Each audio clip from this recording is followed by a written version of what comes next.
Hello, this is Jon Speelman with the 8th game of the World Championship, a dramatic game in which Magnus Carlsen took risks, a lot of risks, and eventually paid the price. Sergei Karyakin has been frustrating him brilliantly, and in this game Carlsen went quite a long way too far in his attempts to win at all costs. It started quite quietly. After the mid-tournament break, Karyakin had switched from one E4 to one D4, and I thought that actually after Carlsen got in a really lovely piece of opening preparation in Game 6, that maybe had Karyakin played E4 again, Carlsen would have maybe played the Caro-Kann, just change the opening. Now he'd shown what he'd prepared. Anyway, Karyakin tried D4 yesterday and got nowhere in particular, and Carlsen also switched to D4 now, and he played a very quiet line, the Collie system really. I'm told it's called the Zukertort Collie system where he played it by John Watson. Okay, just E6, Bishop D3, C5, B3. So this is just a way you can play chess if you want to as white. If the black bishop is outside the pawn chain in this position, obviously it can't go over now, then I think this is absolutely harmless. But with the bishop inside the pawn chain, it's a reasonable way to play. And it's really quite complicated. Bishop B2, B6. I believe that normally black develops the knight first, so this also sets up a possibility that black will play Bishop A6 in some position. It's obviously nothing very special is happening.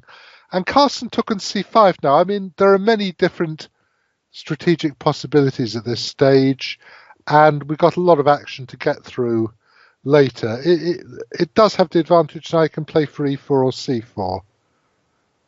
Well, I thought he'd probably play E4, and it wouldn't be very much. You might claim as white that you had a tiny advantage, because if, say, everything came off, I don't know, here, take,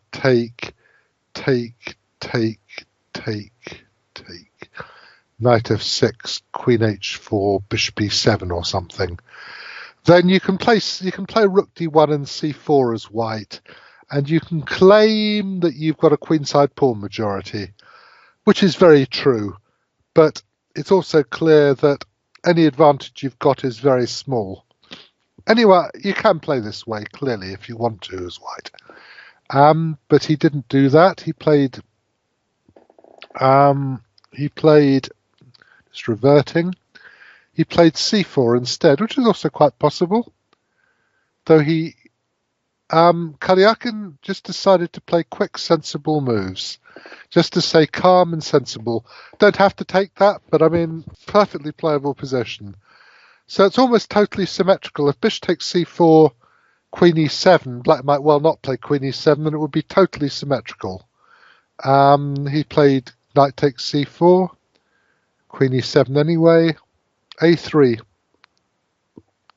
Not sure about that move. It makes the pawn very slightly weak, but after black plays a5, which he's clearly going to do, does give white a possible square on b5 for a piece. Hard to tell. And knight d4.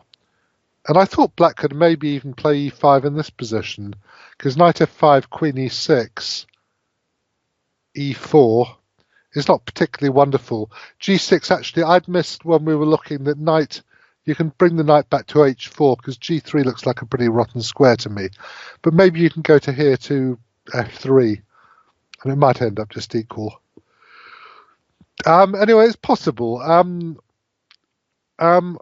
I don't know. I mean, as I said, I mean, there are lots of possibilities, but Karyakin just kept on playing sensible moves. And then this is a very nice move, bringing the knight round. Round about here, Carlsen sort of ran out of ideas a bit. He went queen e1. I don't know what he was up to here. And bishop f1. So he's over